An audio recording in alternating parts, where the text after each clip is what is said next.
Today we are doing our introduction to modulation. So we've talked about secondary dominance, where you temporarily go to a tonic, a sort of tonic, a tonicized chord, and come right back to the key. But modulation is different. Modulation can do a couple things. We can go to a key and then instantly go to another key and instantly go to another key and instantly go to another key. And we can do that until we've forgotten what the original key is. That's a modulation. We leave one key behind and we go off someplace else. But that technique is used in the late Romantic and even post-Romantic periods when we're at the fringe, when tonality is breaking down, and we're going to talk about that next year. The other way we can do modulation is to go to a place that feels like a new key and just stay there. And the way we stay there is after we've gone there, we have a cadence.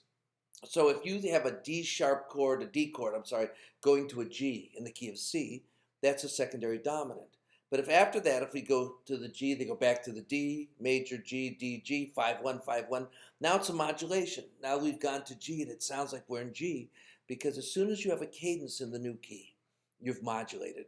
Usually those cadences really require 5-1, but you can do any kind of cadence as long as it's not a half cadence, anything that's going to lead to tonic and establishes that we're now in a new key. So that's what modulation is. Now in this unit, we're only going to modulate to closely related keys. What does that mean? That means a key that's within one sharp or flat from the original. So if I'm in the key of C, that's no sharps or flats.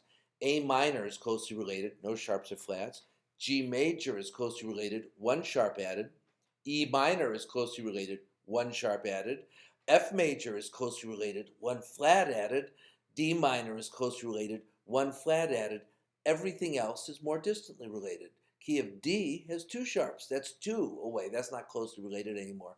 So every key has 5 closely related keys. The relative minor, and then add a sharp or add a flat, both major and minor. So that's what we talk about with closely related keys. Now, in some books, if you modulate to your parallel minor or parallel major, they don't call that a modulation. They don't say it's a change of key. They say that's a change of mode because C major, A minor, same key signature. We've just changed from major to minor. So it changes the tonic, but what it really does is change the mode. And some books make a distinction. So we say C to A is not really a modulation. It's a change of mode, not a change of key. C major to A minor. We'll use them interchangeably here, but it doesn't hurt to know that terminology, change of mode. If we go, on the other hand, from C to anything that adds a sharp, E minor or G major, that's a modulation, change of key, because we've actually changed the key signature as well as the tonic. But I don't really care. If you want to say C to A minor is a modulation, fine with me. Just note that that's really a change of mode, and some books will call it something different. Now, we're going to look at the different ways to make those modulations. Again, we're only looking at closely related keys. How do we get to a key that's one sharp or flat different? But we're going to find that there are lots of methods to do that, and I'm going to do a different video on each method so you can sit there and really enjoy and understand each method. This is just our introduction to modulation.